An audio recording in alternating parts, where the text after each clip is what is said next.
Hello and welcome to the Southbound Sports Show. I'm your host, Richie Leahy, here with my co-host, Matty B. I was going to go all in on the Steelers losing. They lost to the Packers, had a bunch of turnovers, just not good offense. Ben looks washed. People are now saying it across different networks.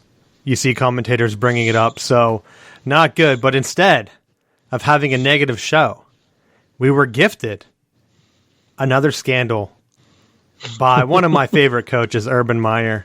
So, Matt, I know, unless you wanted to hit on your high school thing, I wanted to give us an update first, and then we'll get into it. Okay. Well, Friday was a tale of two quarters. Like we talked a little bit last week, our Bulldogs had a really tough draw. As a single-A school, we played two single-A schools because they did a co-op. And in the first half was not pretty. We were down a considerable amount. The second half, we started to get back into the game. Some of the stuff that just you can't do against a good team. We had multiple punts returned for touchdowns. The officiating crew, and not one to linger on it because there were a lot of factors within the game, but I thought, like, one of the first plays, Juniata Valley rolls out and throws a pass that in high school in Pennsylvania, you're not allowed to have intentional grounding. You can't just throw the ball out of bounds. So their quarterback rolls out and throws it, and we're like, that's grounding. Like, you can't do that in high school. And we got the flag. And I thought, oh my goodness, this is like a first. This has never happened to us where we get the benefit of a call. And then they just proceed to just throw every flag for everything. There was a flag for taking too long to kick off at one point. Really? Yes. Oh my gosh. And here I was thinking we wouldn't even talk about the refs this week. Oh no. I was like, what are we doing right now? At halftime, we were down so much that I told the kids, at this point, I don't think we have to worry about the officials having any negative plays, or they're not going to be throwing any more flags because they're just going to want to leave. So and it was like to open the second half, we were getting the ball and they ran out of time on the play clock to kick off. They're like, "There's a penalty." I was like, on the headsets, I told the assistants, "Well, I'm already wrong to start the second half because we didn't even have a chance to run and play in the second half, and we're getting penalties." It's unbelievable to me whenever high school games, even lower college games, where refs are throwing, I don't want to say meaningless flags, but basically that's what they are at that point. Because unless they're blatantly changing the outcome of the game, who cares if it's a delayed kickoff? It's your job to control the game. Tell them to hurry up, set the ball, get them ready, and get them rolling. And that's 100% been the way that I have felt with it. If you're gonna call number one, call it fair to both sides, but also don't change the way the game is being played because of the penalties that you're calling. And I felt like there were too many times where the way that the game was being played was affected because of the penalties that they were calling. So it definitely took us out, and I was really proud of the way that our kids fought back, because at one point we ended up cutting the lead down a little bit, and I thought we were on the verge of shaving it to 3 scores, that I thought if we get this ball back and potentially drive down and score, we could find ourselves back in the game. And we muffed the punt, and they got the ball back with good field position, and then that was pretty much all that was done. But overall, I felt like we're growing, and for a young team that we have right now, we got a lot of kids playing time, and we're moving on to the next opponent. How's it looking for playoff chances?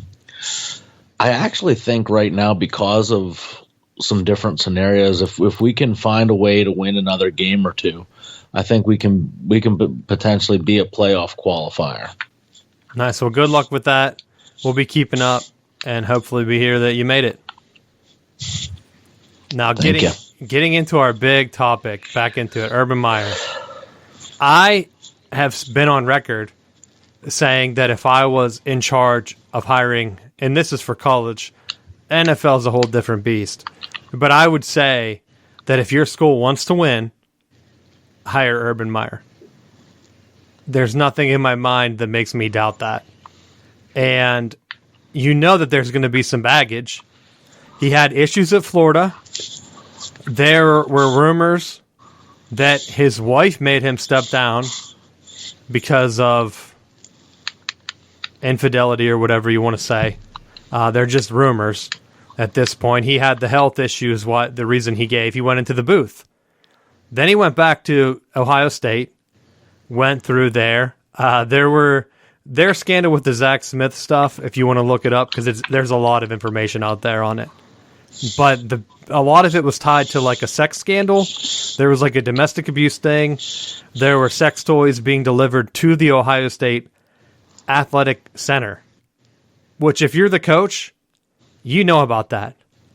Either from the secretary or whatever, like that's going to be signed off of, hey, where's your invoice of this? Especially because I think it was on the Ohio State credit card. And as like a nonprofit, they get record of that stuff. So, of course, he steps down, same type of scenario, blah, blah, he needs time for his family, his health. Takes the Jacksonville job in the NFL. They play a Thursday night game against the Bengals in Cincinnati. He doesn't fly home with the team, which to me, it's kind of shocking because you're a coach, you fly back with your players. I've never had it. I know a lot of people are laying into him, but I just want to put the full scenario out there because looking back at this, he's making millions of dollars. If he wants to stay because his family's still in Ohio, big deal. Like, who cares? These are all professionals at this point. If he was a college coach and ditched his team to stay and then go out to a bar, then I would be like, oh, he immediately has to step down. But he's a professional. I don't understand, though, why he wouldn't be able to fly back with the team, take care of team business, and then fly back to Ohio.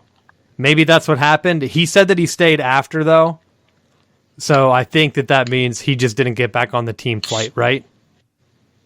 That's what I'm thinking. So that's pretty crazy in its own, right? I've never had a high school coach, a college coach, just ditch the team and be like, hey, guys, I'll see you later. You're with the assistants tonight. Like, could you imagine doing that? Like, hey, I'm in Altoona. But I'm just going to hang out here, you know. I'll see you guys at school on Monday. No, I mean, actually, that was a scenario that played out this summer for us. With our scrimmage game playing at Portage, I can see the lights at the stadium from my house. And I like, in discussions with the athletic director and the other coaches, like, it's longer. It's going to be longer for me to drive to the school, drive to the scrimmage, drive back home, like back and forth 4 ways. Then it would be just to walk 2 blocks down the road to the stadium. So it was like, I just didn't feel like that was the right thing to do. Like, you be with your team. If you're holding everyone to the standard of, hey, you're going to get on the bus together, go to the scrimmage together, ride home together. Well, what message does that send when you're saying, you guys do that, but I'm just going to stay home? Like, I think that's a bad look as a high school coach, let alone you're trying to hold these multi-million-dollar athletes of, you have to be on time and you have to be accountable and you have to do everything to prepare to win. But then I'm going to stay back and hang out at the bar. And not a good look. The big thing with him, a lot of people are giving him flack about like, oh, his behavior and all of this stuff. First off, I want to say, I think the NFL media, they're circling the wagons. They don't want him to be successful. I'll say this in defense of him.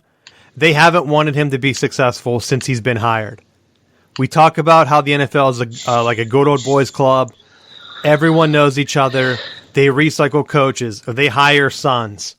They hire whatever, family members. You see just by how unqualified some of these guys are and how they're handed the keys to teams after. Like, look at Shanahan. He blew the Super Bowl, and yet they still gave him a head coaching gig with the 49ers, where he took them to the Super Bowl and blew it almost in the same exact fashion, which maybe that's what the 49ers wanted to do, just get to the game. But I'm just saying, there's a club, it's very, very clear. And I'm on record with this before, when the Harbaugh stuff, they didn't want him to leave the NFL. If you go back and read some of those articles written by the NFL guys, the college thing was just temporary, whatever, he's coming back in a year. Next year, we already talked to his agent, we got all this stuff coming, he's going to the NFL right now. Like, the media did not like the fact, or the NFL media, I mean, because they have, like, their own guys. They did not like Harbaugh leaving the NFL to go coach at college because he was one of the most successful NFL coaches. Look at his record. Like, he's in the top winning percentage-wise. They didn't want to lose that. He drove ratings. He was a big media guy. Now, they're very close like with that. His brother's in the league. They want to get that back. I think they would bring him back with open arms. That's why you hear some of the rumors about maybe NFL teams aren't interested in him. I'm thinking, look at the guys they're hiring. They're 100% interested. And with that same thing, we talk about Eric Bieniemy. He had some issues or whatever. They haven't talked to him since. No team has taken him as a serious candidate. And that's why, like, you hear some stuff about, like, he shouldn't go to college or whatever. To me, I honestly think at this point, I feel like he has to. He hasn't gotten an NFL gig at this point in his career. Why is next year going to get any different, you know? He's interviewing for all these jobs. They're not hiring him. I honestly think if the USC job came up, he should take it. 100%. Urban, on the other hand, he came in with all these media expectations. The NFL didn't like that. Look at how many other brand new coaches this year and how much coverage did they get on ESPN. Pretty much zero. Urban Meyer has like that clout. They were mad that he brought in Tim Tebow. They didn't like that. Remember when Steve Spurrier did that? They hated that for the Redskins too. When he brought in all the Florida guys because he knew them. And he was bringing them in as like practice guys or making moves for him. And I think that they didn't want Urban Meyer to do that same thing. And so they just immediately put it out there and try to bring him down. Because let's be honest, leaving your team, that's one thing, but that has to be prearranged. Like, I would think that the owner probably signed off on that. We won't know for sure what happened behind closed doors, but I have a feeling that they knew that, okay, he has family, he's going to stay with his family. They didn't know that it was going to blow up like this. So now they have their closed-door meetings. All the NFL guys are putting it out there that he's going to get fired. And maybe Urban Meyer's fired by the time this show airs. But I will say this. They knew what they were getting with him. There was a scandal at Florida like I brought up. I mean, the rumors are out there. You can look them up. I'm not saying they're true or whatever, but I'm just giving everyone like that he has a history of doing this. And then he always claims he needs time for his family. Has the Ohio State, very similar domestic stuff. Goes out, has it. Now you're here at Jacksonville. It's only like, 4 games into the season? And he's already out with other women being filmed. I will give him the benefit of the doubt. The first video seemed like he was kind of completely out of it. Like he could have just been super drunk, maybe because he just took that loss. He was taking it hard. And it looked like the girl was kind of just dancing on him. But now some information came out where he might have known this girl before. And it looks kind of like he just waited to meet up with her, you know? Yeah. And so, I don't know all the facts. Urban did admit it, so I don't think we can get in trouble for talking about it. He admitted that he was out there. He said that he was hanging out with his grandchildren or something. And then he ran into some bad eggs. I don't think he said bad eggs. He said bad something. Evil people. Evil people, that's what it was. So it's like, all right, you know you're doing something wrong. And they're bringing him out, but let's be honest. The NFL has all this shit all the time. How is this a fireable offense? Because it's a coach? No, it's not a fireable offense. This is everyone trying to grasp at straws to give him the easy way out so that he can back his way into the USC job. Oh, that USC job is not happening. No. And Shad Khan basically politely said, nah, this team stinks. And you're going to be here on this stink boat until you get canned. Well, I'll say this. First off, we already talked about it on the show. I don't understand why the media doesn't remember, but the president, when she started at USC, she flat out shut down the Urban Meyer job the first time the AD was trying to hire him. And they were like, we don't want that guy representing USC. Like, flat out said it. And then next thing you know, Urban Meyer was off the table. How would she change her mind in 1 year? And they say, hey, we got some new information for you. He has this brand new scandal at Jacksonville. He's available again. She's going to be like, are you kidding me? Like, is this positive? How would this make me change my mind? So I don't think that they have any chance. I do think that if he does leave, Texas, who knows what happens with Texas? They got their ass kicked by Arkansas. Arkansas doesn't, I mean, I know they played Georgia. They don't look like a great team. But I'll throw this out there. There's one school, Matt, that I think wouldn't care. Their football program is kind of a mess, but for some reason they consistently get ranked. And then you're like, why are they ranked? And then they get their ass kicked a few weeks and you're like, oh, I guess it's just hype. And you're going to hate it. Do you know who I'm thinking of? Who? Miami. He's already in Florida. He had success with the Gators. Miami's fan base, they want winners. They don't care. Remember the convicts? They used to call themselves the convicts or whatever. Like the media dubbed them that. That team, they don't care. So if he's already in Florida, and maybe his family's like whatever, but he's not going to go out like this. Could you imagine? Considered one of the greatest coaches of all time, goes to the NFL, flames out. A guy doesn't let his legacy end like that, right? And if you're looking around the country, he has to look at ACC and see Dabo having trouble this year without a stud quarterback, and he has to be licking his chops thinking, I could own that entire conference. Miami's already kind of, they're heated up with Manny Diaz, kind of like going back and forth. The media saying that they don't have the support of the program or whatever. What better way to show your support than just getting Urban Meyer in a fertile recruiting ground to kind of be like, we're back, baby. Because let's be honest, he's not going back to Ohio State. His other dream jobs, Michigan and Notre Dame, could you imagine? I mean, well, the media coverage at either of those, including, like, especially Notre Dame that has their own NBC network, like they'd be like, hey, here's Urban Meyer. What were you doing last night, coach? They would almost have to just have a camera on him constantly. So I don't think either school would take him at this point. I do think that if he goes somewhere, he's going to be successful.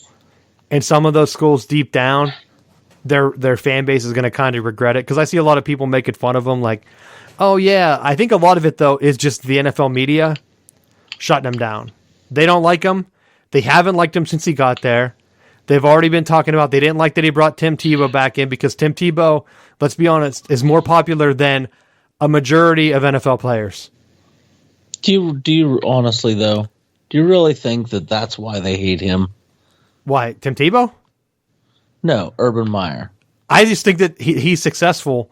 And a lot of those coaches, like when they're in the NFL, I just think it's a good old boys club where they're friends with the family. They grew up with them. Like they know each other. And it's kind of just like a closed circuit type thing. Like the teams are handed down to their sons or their nephews or whatever. They grew up knowing each other. Like even like Larry Fitzgerald, he was like a ball boy. Like a lot of those guys, like they were around the league. They know who they are. Urban Meyer hasn't been around the league. He started in college. He didn't play football, right? I don't think he did. Maybe he did, but it wasn't in the NFL. And so he's working his way up. He's more of just a college guy. They see him coming in with very high levels of success, and they're like, no, this isn't happening. But I think there's more to it. It's the fact that he goes as a commentator, and he goes on there with all this virtual signaling, and he's a prick. Like, he goes on TV and he's like condemning, like, I don't know that I could let Jameis Winston stay on my team. This is what. Go ahead, bring up the Jameis Winston thing. I know you're still better. Well, he brings it up, and he's being interviewed, publishing his book Above the Line. So he's already like talking about being outstanding. Like Matt, he was the leadership head at Ohio State. Oh, I know. And you figure, and this is just like some of the frosting on this turd cake. He lets Aaron Hernandez kills 2 dudes and continues to play for him. One of his players texts, "Time to die, bitch," while there's a woman that he's beating, and he still keeps him on the team. Percy, do you remember Percy Harvin? Yeah, I remember He's that. at practice choking assistant coaches out. And he's like, "Nah, you're the captain." He made him captain of the damn team. Now, then to boot, now maybe that was from his Florida time. All right, maybe that was just no. His quarterback got a DUI. Did he kick him off the team? No. He made him sit out versus the high school team that they were playing, and then was right back in action so that he could be in contention for the national championship in the playoffs. Don't sit here and tell me that you're full of virtue and you're this outstanding person. And scandals at Florida, scandals at Ohio State, some random naked guys on your boat while you're giving NFL Network interviews. Like, you're not a good person. Like, quit trying to be this, like, oh, I am an outstanding citizen and I always do things the right way. No. I tip my cap that you're a winner. You've won everywhere you've gone. You made Utah relevant. But let's not sit here and act like you're a great person. And I think that's why everyone's piling on, because when you sit there and talk about how you do things the right way and you're this great leader and you're teaching college classes on leadership, and then you're out there fingering someone's butthole at the bar, like, that's not your wife. Like, it's not okay. It was crazy that he was out with the grandkids. And I like how, did you know, I think, and I don't know if this is verified, but Grandpa Urban was with some other woman. Yeah, but he owned the bar. Like, it was Urban Meyer Steakhouse. That's where one of the videos was tagged, because I texted you guys. The girl was like, "Who is this guy that keeps hitting on me," or whatever? But I was like, she knows who he is. The bar is named after him. Like, it's Urban Meyer. Do you not think that he has 100 photos of himself in that bar? Maybe I'm wrong. But, like, it was pretty clear that they were doing a thing. And one of the girls there had a photo shoot there like 4 months ago, which that's why they think that he knew her and he just met up with her there. But I don't know. It's all speculation. And you're talking about a league that has Tyreek Hill still hanging out there. They're still promoting the hell out of him. Antonio Brown. Pac-Man Jones had how many chances? Like, Josh Gordon's coming back. No big deal. He's on the active roster.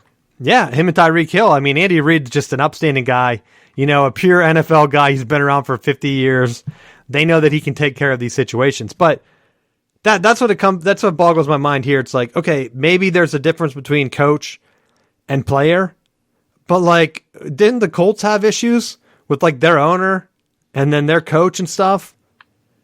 And then it's like, oh, no big deal. He's one of us, you know? So I just don't get, like, what are they going to push him out? They're going to fire him and pay the buyout? I mean, because it's not like we said, getting drunk at the bar is not a fireable offense unless that's written into the contract somewhere, which I doubt it. I mean, Andy Reid's son, didn't he kill that girl last year? Drunken driving before the game or after the game? Yeah. I know they ended up firing him, but, like, where was the NFL coverage on that? You know? Maybe she didn't die, like, but that's a terrible situation where a guy, okay, he gets drunk at the bar, but, like, all I'm saying is keep it even. Don't pretend like, oh, the league is just so much better. And I know he preaches it, pisses people off. Well, he's preaching it, and he's the head coach. So, you know, he's the one. Well, that's where he's going to lose the locker room. But it's not like in Kansas City, I'm not saying that this is okay, but it wasn't Andy Reid that was out drunk driving before the Super Bowl. It was a position coach. But it was a coach.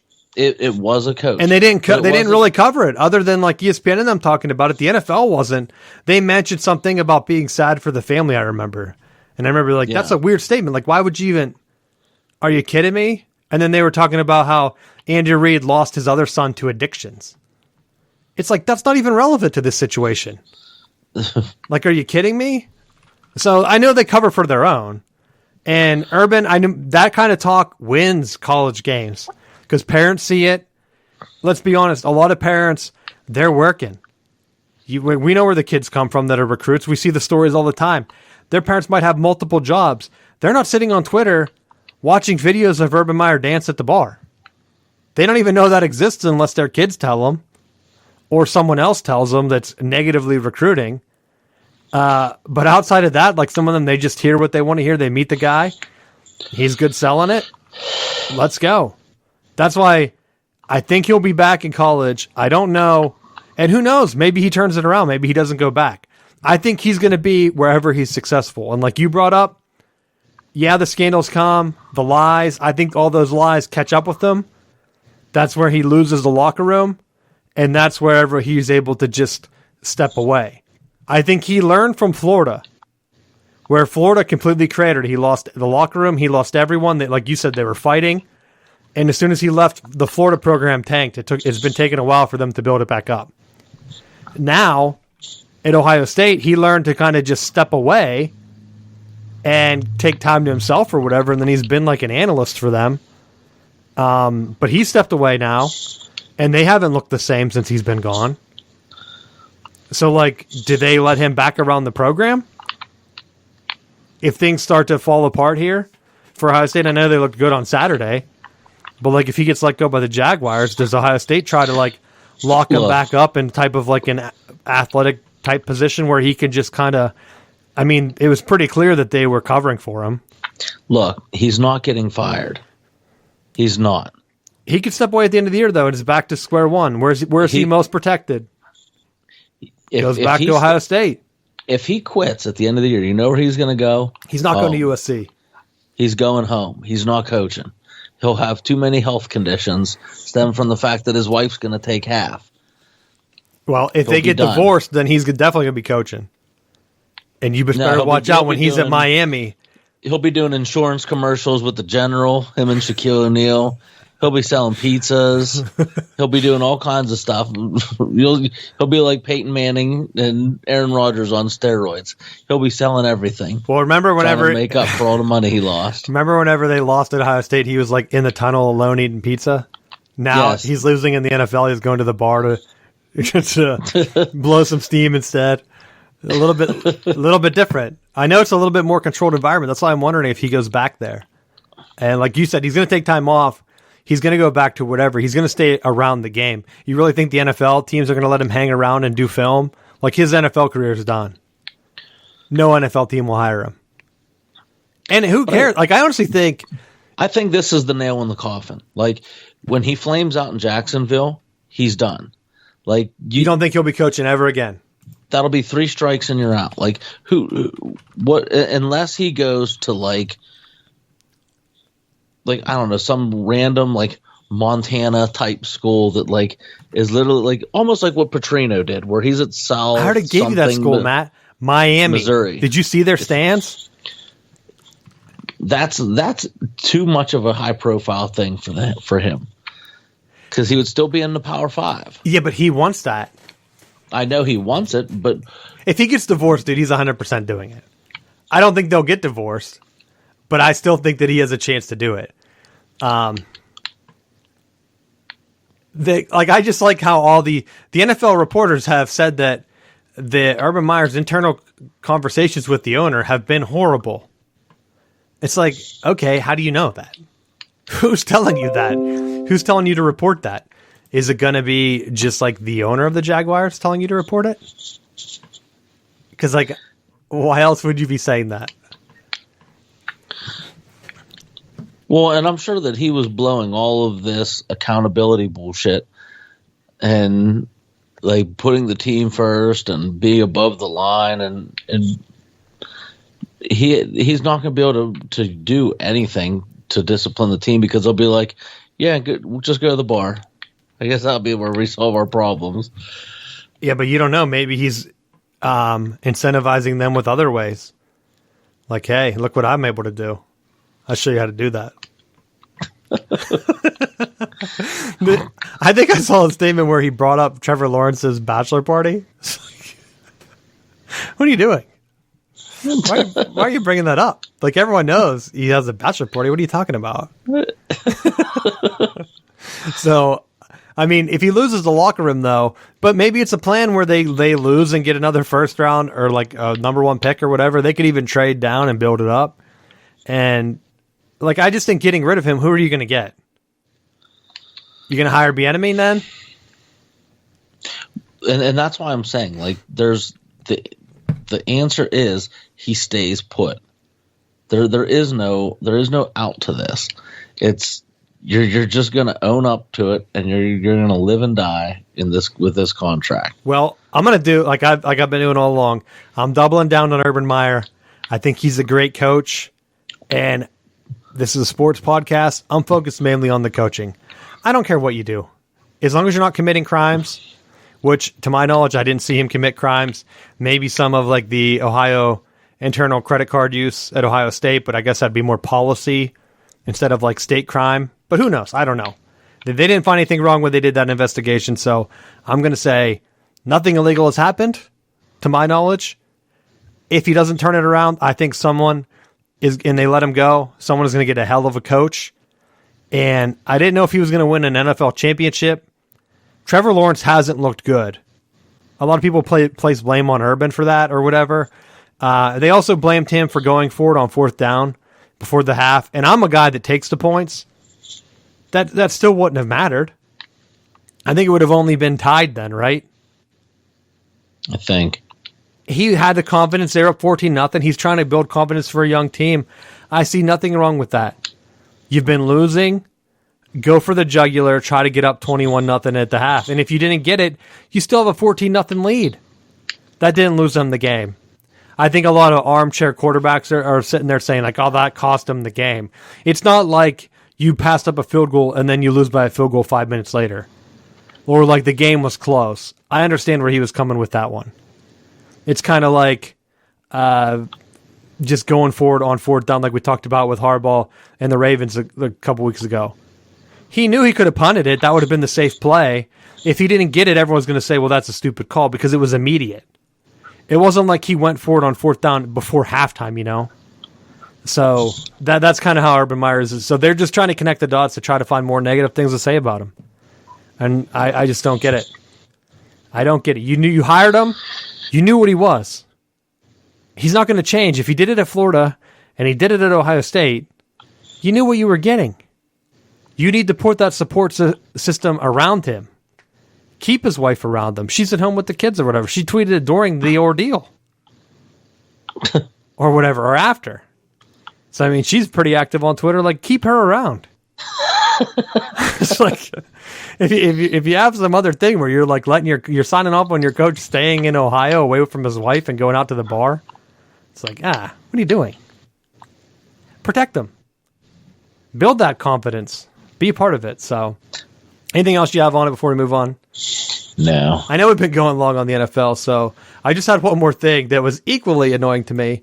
The way that the Broncos media coverage, I must talk about the Broncos too much. I got a bunch of like targeted ads for like, you got to hear what the Broncos said about John Harbaugh. And I'm like, all right, well, what did he do? So they get the ball back. I don't even know how much time was left. I didn't see the end of the game. The Ravens needed, I believe, 3 yards to get 100 yards rushing on the ground. If they got it, they would tie a record set in the 1970s with Franco Harris and Rocky Bleier of the Steelers, where they had the most consecutive 100-yard regular season games. Harbaugh said that they knew of the record. They've been keeping track of it. It's something that the players wanted to go for. So he told the defense, get the ball back. If we get the ball back, we're going to go for it. Broncos threw up like a Hail Mary or whatever to the end zone, trying to score points, and they get the ball back. They run one play. I think it was a Lamar Jackson 5-yard rush to get the record, and that's how the game ended, and they were celebrating about it. Broncos coach comes out. Is it Fangio? Which is their coach? Yeah. He comes out and he's like, I don't know why they ran a play. The game was over. He should have, someone could have been hurt on that play. And he was like throwing all these negatives at Harbaugh. And as I'm reading it, I'm laughing because how poor of a coach Like, yeah, you just lost. I think it was the Broncos' first loss of the year. And if anyone's going to get hurt on a quarterback run, let's be honest, it's the quarterback. Why don't you just stop him? If you're that annoyed, because I think they were down by 16 points, Harbaugh said, because he made a comment after the Broncos comments. He said, look, if they didn't want us to have the ball back, why are they throwing the ball to the end zone with like 5 seconds left in the game? Like, if you're worried about guys getting hurt, just take a knee and the game would have been over. You know, and I have to agree with Harbaugh. If you're that worried about your guys getting hurt, and I know Bridgewater was hurt that game, right? Quarterback. So Lamar Jackson running the ball, he was the most getting hurt. He had the best chance of getting hurt. Harbaugh didn't care about that. They wanted to go for the record. I have no problem with them going for it. Stop them.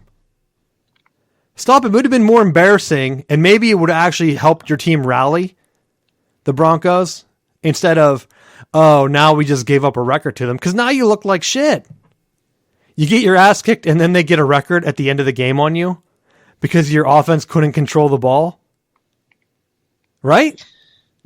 I think it's self-inflicted. I don't see what's wrong with it. Like, just don't give them the ball back if you're worried about the record. Obviously, you're probably aware of it. And to be honest, even if you weren't, and they were saying like, oh, it's such an obscure record we didn't know about, it's like, okay, obviously maybe you should pay more attention, because I did find some articles where they had talked about it going into the game, that they needed 100 yards to tie the record. So how about have someone on your staff, you know, that does stats, look into that stuff for you and say like, hey, just so you know, they might be going for a record. Your team's undefeated. I get it. Maybe you don't have to have these moral victories, but if you stop them from doing that, maybe it has your team get that loss, the bad taste out of their mouth a little bit quicker. That's all I'm saying. Try to do stuff that you know can pay off. Don't just go ahead and talk trash after. So I hate agreeing with the Ravens, especially because they tied a Steelers record that I didn't know about or care about. I still don't care about it. I just think I hate whenever coaches complain about other coaches and they're like, oh, yeah, why did they do that? That was so rude and disrespectful to me. Really hurt my feelings out there. It's like, okay, just stop them. Stop them. That's why the kids are growing up. They have to win, or it has to be fair. That's the type of attitude you're going to get. This type of comment from a coach is because of that attitude growing up. What do you think? I agree. I think you got to be better. If you're not, then now I will say it sucks when you're on that end of coaches doing some of that cheap stuff. Stuff. It wasn't cheap. They wanted 100 yards. The Broncos, like, what? Their offense holding the ball. I'm going to look it up and see what the time of possession was. But it's like, okay, it would have been so much funnier if they stopped them. And then they're like, yeah, they tried to get that record. They weren't going to get that on us. But because they did get it, then they were like, well, that's no fair. Well, Fangio's he's a defensive coach, so I'm sure like that was a personal thing too. Yeah, but who cares? Like, that's even funnier. Yeah. That's why I hope they get a little, I mean, like the Broncos are going to be playing the Ravens in the playoffs. And then someone brought up like about how the Ravens haven't even been successful in the playoffs. Why are they going for records like that when they should be winning the Super Bowls like that old Steelers team? Like that old Steelers team sitting around thinking, hey, they broke our consecutive 100-yard rushing record. If only we would have ran for 100 yards one more game, you know? They tied it. They didn't even break it. They might not break it. But I'm like, are you kidding me? This is the kind of stuff that makes the NFL ticker. And then they wonder why Urban Meyer is like the biggest talked story, because no one cares about these other NFL beefs. They just don't. It's like, all right, we've seen enough about it. It's turning into like Melrose Place. Anything else you have for the NFL? No. Did you want to talk about your boy Gruden? They lost for the first time. I thought you might be. you know, this was the thing. You're in a dome. What are you doing, L.A.? With the delay? You built No, but they got clarification because Greasy was on there. Didn't you see? He was like, so they told us that there's two sides that are open. So they could still get struck by lightning inside that area. And I'm like, that's really dumb. that they had to get clarification. And then they cut to the other guy. Did you watch it? I don't know who they cut to, but he was like, well, we got some news from the NFL that they have a command center here that's state-of-the-art technology, that they can track weather like no other right here underneath the stadium. And so we'll get the players out as soon as it's safe. And I'm like, are they just talking about that because whoever was on, was it Steve Levy? And did they have to go to that command center state-of-the-art technology thing just because those guys were like, why are they delaying this? Because I was like, what are you talking about? It didn't make any sense. It didn't make any sense. It's just, yeah, so stupid. And then I don't think it really mattered. The one thing that annoyed me too, and maybe it was Greasy talking about it, they were talking about Herbert being a Hall of Fame player. He's been playing for like what, 1 year, 2 years? They're getting him fitted for they get a jacket in the NFL? I don't even know. Uh-huh. But you're getting him fitted for that already? It makes zero sense. It's like, all right, have him win something, the division. I don't think they won the division with him, right? Right. So it's like, it's been Kansas City. Yeah. I just don't see why they would talk about it. But that's the only thing that stood out to me. I mean, I could talk about the Steelers some more. But Aaron Rodgers, he has a mullet now. He really looks like he could fit in Pittsburgh, right? He made some comments about how he really liked it there. It made him feel like himself. And Pittsburgh's a great football town. And he wishes he could play there more. And so I think that it's on the possibility, Matt. You heard it here first. You heard it here first. He got that mullet going, and he's like straight out of Slapshot. He is going for that dirtbag look. Whoa, don't say that about the Steelers' future quarterback. We're going to talk about him on the show in a positive light after I trash talked him for 3 years. Circling back, so Baltimore had 406 yards in that game, 20 first downs. They had the ball for 33 minutes, so over half the possession. And so they're worried about them getting an extra 5 yards on the last play to break that record. How about you don't let them get 400 yards on you? Because 406 minus 5, they still had 400 on that play. So you wanted them to pass less to just go for the record? They already beat you. His final score was 23-17. Harbaugh saying, like, he even said, I wasn't aware of a 16-point play you could have been running there. Classic. I like it, even though he's an opposing coach that the Steelers, like, they're going to beat them. That would be the team that the Steelers beat, is the Ravens, and just hopefully give them a little bit more suffering. The Browns are awful, but everyone else is, 3-1, except for the Steelers, 1-3, opposite. But we'll get into that next week. I know NFL, we had to talk about Urban Meyer. It's been everywhere. It's been blowing up. And I just think that, as we get into the college section here, they keep talking about Pac-12's done. Pac-12, they're not going to get in the playoffs. They're not going to do this. Their main move is getting Urban Meyer back, and then back into college. Maybe they can win. If you get him in, is it going to be enough to elevate the Pac-12? And as I'm looking at this, I'm looking at the Pac-12 as like just their mismatch and everything. Like not Oregon State, Fresno State was beating up everybody in the Pac-12 except for Oregon. Oregon, of course, loses to Stanford. So they're done. They don't have any undefeated teams left.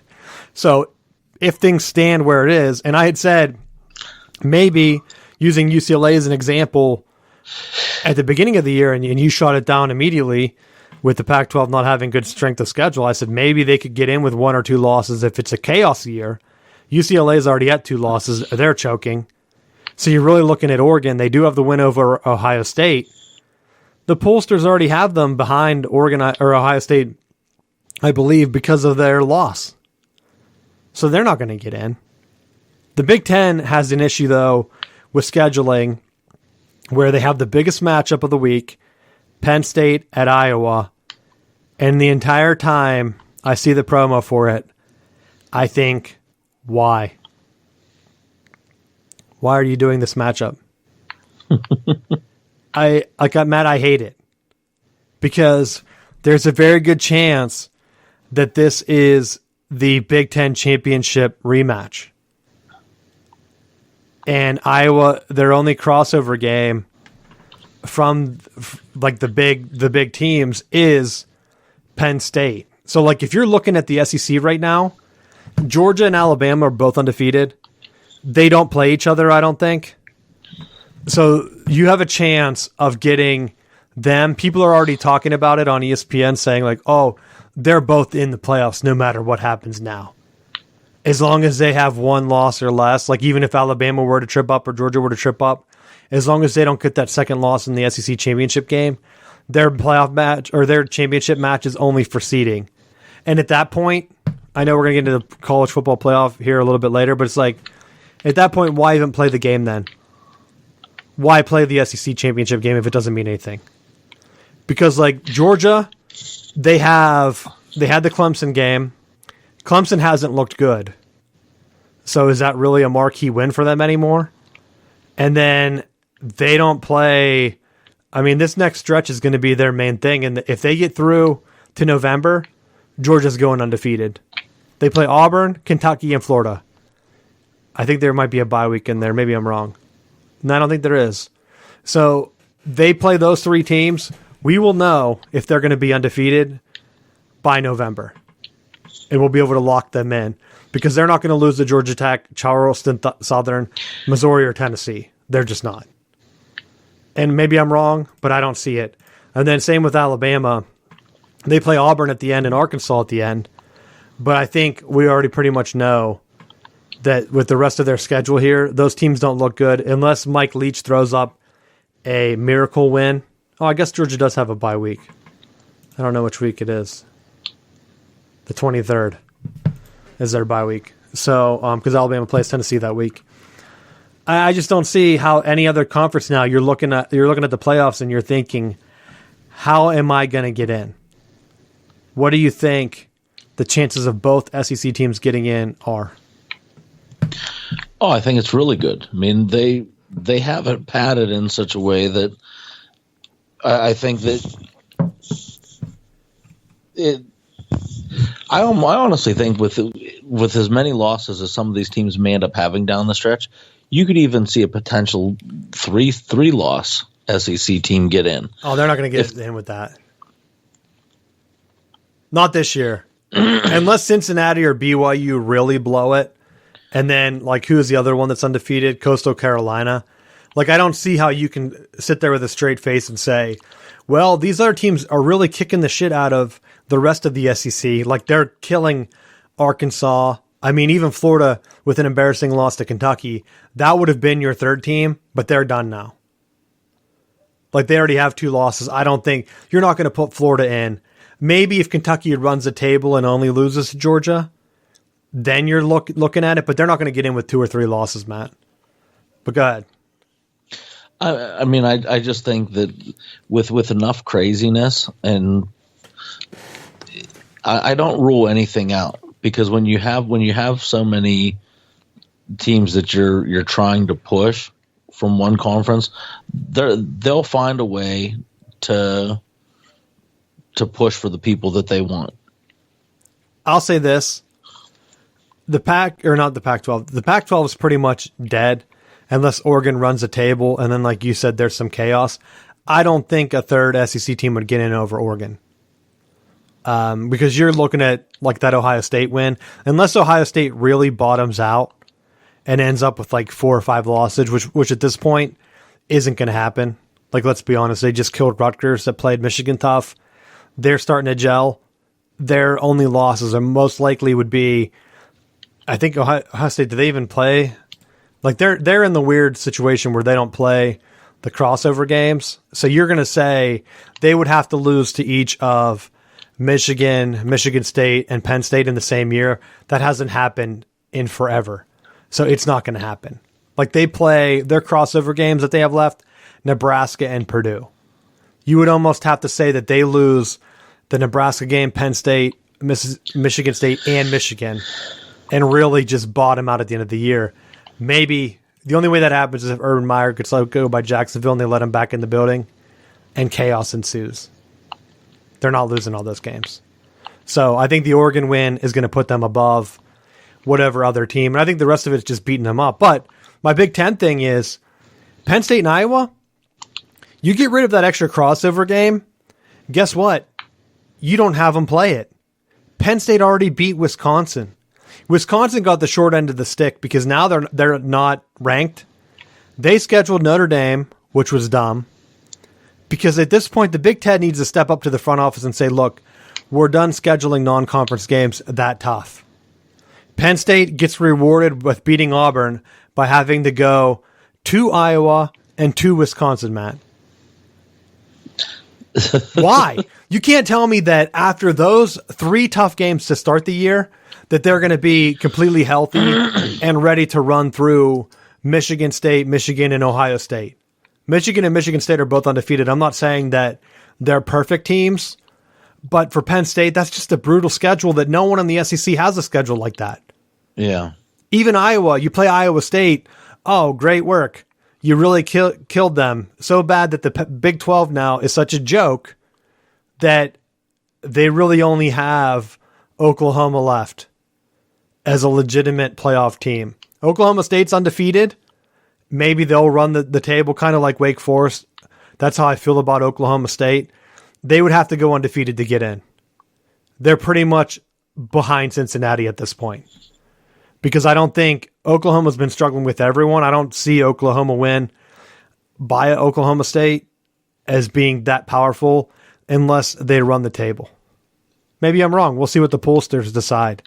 Same with Wake Forest. Clemson's so low now, I don't even think they're ranked anymore. No. But how the hell is NC State still ranked? They barely beat Louisiana Tech or whoever they played.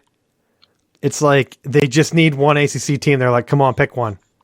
Pick one. You have to do it. They're like, we don't know. We don't know. Just put NC State in. They beat Clemson last. We'll get them in there, and then maybe get a couple more ranked wins in there for the conference. I think both those conferences, what do you think? Do you think they have a chance to make the playoffs this year? I would say probably not, unless some of those other pro teams like Cincinnati lose. I think you can justify it if you get a Cincinnati loss, a Coastal loss, and it ends up like they're able to backdoor someone else in. Well, I'll say this, and this is only if Wake Forest runs a table, you're looking at, do they jump Oregon at one loss? Because they're behind them right now. They would have a win over Clemson at that point, but like I said, that would be Clemson's third, possibly fourth, fifth loss. We don't know at this point. So would that really even matter? And then I think right now they're so set on getting both of those SEC teams in that they backloaded the top, we'll say 11 at this point because Michigan State's 11. 5 of those top 11 teams, almost half, are Big Ten teams. Iowa, Penn State, Ohio State, Michigan, Michigan State. If Iowa didn't play Penn State, you could have the very same scenario where the top 4 go SEC, Big Ten, hypothetically. If Iowa and Penn State were to both run the table up to the championship game, how crazy would it be if to the top 2 conferences got all 4 playoff spots? And then it's like, very interesting. Like, why did we set it up like that? Cincinnati, we're really sorry, but we got to see this Iowa-Penn State rematch. Buddy, we already got it once. Or, I mean, ideally, the Big Ten, as they're drafting this up and telling their refs which games to really blow with bad calls, they have to be looking at this and saying, okay, Ohio State has 1 loss. They're kind of a wild card. Maybe if they win out, they can get in. But I think that they really, at this point, want... Because if Oregon ends up with 4 losses, that Ohio State loss doesn't look that good to have them jump like Oklahoma or whatever. But if they can somehow get Iowa to beat Penn State, and this is my conspiracy, so I think Penn State, I know I had them as a favorite to win the Big Ten. I think that they're going to lose this week just because the Big Ten officials don't want them to win. If Iowa's undefeated in the Big Ten championship, then they have the luxury now of having Michigan and Michigan State undefeated. If they could somehow squeak one of those teams through, to have, like back in 2015, they had an undefeated Michigan State and an undefeated Iowa. They could really throw that narrative to the SEC and say, like, look, how do we know your undefeated team is better? How do you know? Georgia beat a bad Clemson team. That's the only good team they played. If Alabama kills Georgia in the championship game, the Big Ten's right there. If they have a close game, maybe they get 2 teams in instead. That's my conspiracy theory. But I think that until the playoff expands, we're going to get a bunch of bullshit like that. What do you think? I mean, I think that's plausible. I think in similar ways, I see the way the Big Ten officials do things is very similar to the ACC. Bullshit, right? They always end up making, like, they always have some kind of controversy where they make calls that end up harming the better teams. Like, you don't see in very rare circumstances in the Big 12 or Pac-10 or Pac-12 and SEC where the officials are changing outcomes of games poorly. Well, you say that now, but people were already bitching about that at the Oregon game because there was a false start where the guy pulled his flag out and then just put it away. Did you see that? Yes. So it's like, but again, it's like, why? Stanford is not going to compete. So if you're really rigging the game against Oregon, you're only hurting your own conference. That's why I said, if they're looking at this, Iowa already beat Iowa State. If Iowa State somehow comes back and battles through like the Big 12, and I don't even think it's possible at this point, but like you're looking at it and you're like, okay, that's Iowa's big win. Penn State already has the big win with Auburn. Auburn's still ranked right now. They're 18th. They only have 1 loss to Penn State. What if Auburn actually does go on a run, like you said, and possibly have 1 loss only going into the Alabama game at the end of the year? Is that going to be something where if Penn State loses this game or the wheels fall off, like what does that happen to the Big Ten? That's where I think maybe they won't call it in Iowa's favor just because having Penn State. But like you have 4 teams in the East in basically the top 10 at this point. That's almost unheard of. That's like SEC West territory there.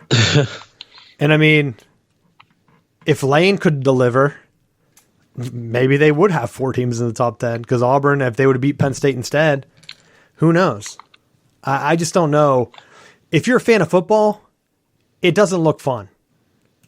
Like if I'm looking at this from the outside, I don't see really a path for Cincinnati to get in because I honestly think that Oklahoma is just going to jump them. And it's like, where's the fun in that? When? Iowa State's 3-2. Who did they lose to? They lost to Baylor. Win. But they only have 1 Big 12 loss. Iowa State could win out and be in the championship game, and then Iowa's looking great. Maybe they're going to keep losing. I don't know. But as I'm looking at this, all I'm saying is Penn State, Iowa. It's set up like it's the biggest game of the year. This should not be a cross-conference matchup, cross-division. This should have been the weekend of possibly Michigan State. Put Penn State, Ohio State this weekend. Hell, if you're going to expand, move up the Michigan-Ohio State game. Put it this weekend. I know they're up against Texas and Oklahoma, but are people really watching Texas versus Oklahoma? We saw the stats for those. TV viewership, it's not that high. They're the only ones that are delivering, though. But like Michigan's going to Nebraska this week. If Nebraska could have delivered on their thing, maybe. But again, Michigan, why are you getting the short end of the stick? Why are you traveling to Wisconsin and then to Nebraska? I know Nebraska's not that good. But why have 2 cross-country matchups? It just doesn't make sense. Cut it to 8 games. Do 1 home, 1 away. They get Northwestern at home after their bye. But you should not have to travel to the West back-to-back weeks. It's poor scheduling on the Big Ten. Penn State's getting screwed this year. Michigan gets screwed this year. Luckily, Wisconsin wasn't that good. And I hate to say that because I predicted Wisconsin's going to win. I just don't. Maybe they are good. Who knows? Wisconsin could just be screwed too because luckily they got both home games against Penn State and Michigan. But still, poor scheduling on Barry Alvarez. Why the hell would you schedule Notre Dame that year? Maybe the Big Ten changed the schedule on them, but there's no one in their right mind that would look at their schedule and say, oh, Penn State and Michigan? Oh, you know what we're missing? Notre Dame. Perfect. Put that up. Put that in the books. Because, we're a team that's known for, tough games and getting our asses kicked in the Big Ten championship game. It's like, what are you doing? How about you focus on just going undefeated, and then maybe you can Georgia it and just get lucky. Still lose the Big Ten championship and then get an invite anyway. It's like, or hopefully that Alabama loses and then you get to play Auburn again. And you're like, thank God we can get in the playoffs again. That's how it feels. Wisconsin is basically the Georgia, or possibly Iowa is the same thing, because they lost to Michigan State that one year. And it was the same type of thing. Michigan State didn't look like they were the best team or whatever. They got their ass kicked in the bowl game. I think Iowa got their ass kicked too that year, though, too. So maybe it doesn't make sense. But who do you got in this game, Penn State or Iowa? I feel like Iowa finally has the offense to match the way that they've been playing. I'm going to go with the Hawkeyes. That's who I had. I don't know if I talked myself out of it, but I'm going to stick with them. I think Iowa, they have a beneficial schedule the rest of the way. It's at home. I don't think they got the night game, did they? No, they got the 4 p.m. game. So that could really mess with them. I think a night game, I don't think Penn State would have really been up for it. But after this, they play no more ranked teams the rest of the way. I could see Iowa being a top 5 team and right there. And everyone's talking about Alabama and Georgia, they're going to meet again. But like I said, if undefeated Iowa plays undefeated Michigan or Michigan State in that same scenario, and it's a really tight game, and Alabama just kills Georgia, or vice versa, Georgia kills Alabama, what are you really going to say at that point? Do you just put both teams in, all 4? And this is super early, so I doubt it was going to happen. Cincinnati has to deliver, though, because I think that would be the breaking point. And the next topic, the college football playoff, they push back the expansion now. They said that it was because of Oklahoma and Texas going to the SEC, but let's be real. Because those other conferences, they don't know what the hell they're doing. They're spooked that the SEC is going to start stealing other conference members. What they need to think, they need to go back to the Big East, and maybe I'm showing my age here, and knowing a lot of Pitt and West Virginia fans, I know how the Big East crumbled and really screwed both of those schools, where Pitt's basically irrelevant. They were talking about Pitt getting votes. I think they end up getting votes for the rankings or whatever. They lost to Western Michigan. Why don't you just rank Western Michigan? Their only loss is to Michigan, and Michigan they have in the top 10 now. Just rank Western Michigan. Why worry about Pitt? Same record. Or did Pitt lose another game? I can't even remember now. Well, and it cracks me up with Pitt because they're saying about Kenny Pickett being in the Heisman conversation. Why? Yeah, why? I beat you in like a split second. I knew that was it makes no sense. They need a team from the coastal, Matt. They need Urban Meyer to go to Miami. Miami's dead last in that division right now. I know it's early. Urban Meyer, you want to impress me? Win at Pitt. No. You want to impress me? Bring Miami back. Everyone already hates you in Florida. So go to South Beach. People hated LeBron there too. Distractions. It wouldn't even matter at that point. Like you're saying, you're speculating that they're going to get divorced or whatever, and he's going to be all sorts of a mess. Yeah, he'll be a bachelor in South Beach. He'll be like Steve Spurrier when he went to South Carolina. I'm just going to be golfing. I'm not actually going to do any coaching. It'll be like Lane Kiffin when he goes out there.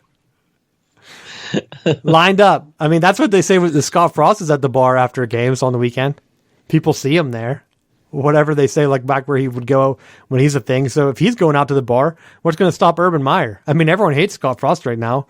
If he beats Michigan, it's going to be like, oh, okay, now he's back on the thing. And then Harbaugh is going to have the defense of, well, shit, it's not our fault we were traveling West Coast all these times. It's not even West Coast, but you know what I mean. It's not our fault that the schedule basically put us in this position. And then the Big Ten's going to be like, we don't know why our teams aren't doing good. We don't know why. Why are our teams beat up? We don't give them any breaks. We're making them travel all the time. And then meanwhile, Pitt's right there. If Pitt somehow goes undefeated in the ACC and they're in the championship game against Wake, how low would ticket prices be? $3? Because Wake has one of the smaller fan bases. I don't know if people know, they're like a private school. And so they're not going to really travel. Do they still meet in Charlotte? But like Pitt doesn't play Wake Forest. So they could theoretically be one-loss Pitt versus, and hell, Pitt's loss is out of conference too. So Pitt could buy themselves with a loss to Clemson or whatever and still get in that championship game. If Pitt's playing Wake for the ACC championship, I'm going. I'm maybe going. If it's in Charlotte, I will go. I'll meet you there. I think we could probably get some people to go. Because that would be the one game where it's like, holy shit, Pitt could win this. Like if they're playing Clemson, you go for the experience and you're like, all right, well, we know. And hell, even if, let's say Pitt played NC State, I'd go to that too. I'd still go. I think the ticket would be higher. Pitt, Wake Forest. Hell, no, I'm lying. Pitt, Boston College would be the worst. Yeah, that would be pretty bad. And they had their chance too. They fumbled. Did you see that? He fumbled against Clemson at the end. It's like, why would you wait so long to open your offense up? Perfect time. Last drive of the game. Now we got him, boys. Now, unleash hell. Now's our chance. And they go out there and blow it. Because now, Boston College, to be fair, they play NC State. If they get through this weekend, the rest of their teams, there's not juggernauts before they play Wake Forest at the end of the year. They just have to hope that Clemson picks up another loss. Because right now, Clemson would have the tiebreaker against them. So Clemson's only 2-1 in the conference. So they're still in, basically, they control their own destiny if NC State were to lose 2 games. So that's the thing. We'll see. I think the ACC could be fun. Maybe that's why they start to talk about Pitt. They look at the schedule and they say, no more ranked teams? Really? I don't know. They put a beating on Georgia Tech. That they're going for it. Let's see. Who do they have this week? Oh, they're on a bye. Even better, Matt. They'll be ranked next week. They win. Rank 4-1 Pitt, you cowards. Got to get that. Got to get that coastal team in there. You can't have a ACC championship with unranked Pitt. Are you kidding me? Actually, I feel good about their chances, to be honest. They got to beat Virginia Tech, though. They have to go on the road and beat Virginia Tech. Their only other road games are Duke and Syracuse. Yikes. That's lining up like an easy Pitt. If you're betting, that's lining up for that. If you're a betting man, they will lose one of those games. Yeah, but they can still survive one loss, Matt. The rest of the conference already has. To be fair, only Virginia Tech is undefeated with Pitt in their conference already. The other teams in their division already have 2 losses. So I'm sitting here thinking that they have to go undefeated. They just have to beat Virginia Tech. they could buy themselves a loss or 2. So we're going to cover that next week. That'll be our championship game of the week. Pitt versus Virginia Tech. This week it was Penn State and Iowa. And so next week it's going to be Pitt and Virginia Tech. I bet. That's what I'm going to have. Anything else you have for college? No. I think I talked about... Knowles win. Yeah, they beat Syracuse. We got the Tallahassee trio. Knowles win. Miami loses. Florida loses. Hey, Urban Meyer could be coming back. Maybe he goes to Florida State. What would you think of that? I would cry. Why? You don't like winning? I don't like Urban Meyer. Right. Yeah, right. You'd have his book on the show. You'd be talking about, hey, buy his book on our Amazon link. No. He would, by the time the ink dried on his contract, he'd be like, oh, my heart, my liver, my stomach. I'm having all these palpitations. It would only take one national championship for you to have an Urban Meyer tattoo. I'm just saying, oh my gosh, what a turn. There aren't many certainties in this world. I will never have an Urban Meyer tattoo. Never. We'll say Urban Meyer adjacent tattoo. You'll have like a Florida State undefeated 2023 tattoo. I'll be like, that counts. I'm going to timestamp this. What is this? October 5th. So this will be released the October 6th show. Put it out there. I'll remember this. I'll play the clip for you in a couple years. Where else is he going to go? Texas, Florida State, Miami. Go home. Or just go to the bar. Just sit at your bar and grope women. He should go to West Virginia. Be a creepy old man. Bring back West Virginia. Bring them back. They don't even have media there. He has to travel all the way to Pittsburgh to get the media coverage. So go ahead. Go to West Virginia. That's where I really want him to go. Bring back the Rich Rod years. I talked about the playoff expansion. I don't even know if I hit on it. They're pushing it back to 2026 after those teams join in. That's the last thing that I had, where they don't know. But those other conferences, you can't be left out and leaving all that money on the table. And then, like, even the ACC, they're letting Notre Dame in the past couple of years. They're splitting that money. Their only chance right now is possibly Notre Dame getting in. And I don't even know if Notre Dame gives them a cut of that. So it's kind of like, hey, here's our ACC share. Thanks, Notre Dame, for wearing that ACC patch a few times a year. Great work. The other one's BYU, also independent. So they can't say that BYU has, BYU shouldn't be in. They have such a weak conference. They don't have a conference. So, like, Notre Dame plays a half a week schedule. What is the difference? BYU's in the top 10 already. I think they already played most of their tough games. They've looked pretty good. They play Boise State this week.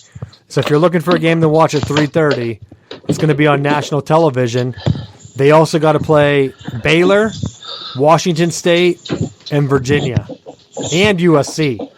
So if Baylor's undefeated, I think they would have a better schedule than Cincinnati, to be honest. They just have to get there. They'll take the Pac-12 bid and the Big 12 bid by claiming Baylor and the ACC bid. It'll be BYU representing Pac-12, Big 12, ACC, then Ohio State, and then Georgia and Alabama. That'll be the playoff. Book them. They'll have their commemorative patches, USC, Virginia, and Baylor on their jerseys. Hell, they already beat half the Pac-12 already. They beat Arizona, Utah, and Arizona State. So they might as well just wear the Pac-12 patch. But that's all I have. You have anything for the final, Bill? No, got nothing. I hope Urban's not fired. I want to see him get at least one NFL win. He's not going to go winless. If he does go winless, and he keeps having... I actually want to see him have more and more scandals. Because I think... More and more medical conditions. What else can he have Matt, left? he was wearing an Ohio State shirt in that video. Just wearing an eye patch. Yes. Which makes it all the more hilarious. Like, he wasn't even wearing his Jacksonville garb. Because he knows that they were probably like, hey, wear this Ohio State stuff. The police will cover for you. But now he's not there anymore. So they're like, yo, what are you doing wearing that? Now you're embarrassing us, son. Hey, wait, are you that guy from the leadership class? Hey, that's my teacher. Mom. I know you. Why are you hitting on me? Let me send a Snapchat to all my buddies. Wait, is this your steakhouse or Meyer Steakhouse? It's so crazy. But thanks for listening. We'll see you next week with some more football coverage. And who knows? Maybe we'll have our first NFL firing. Thanks for listening. We'll see you next week.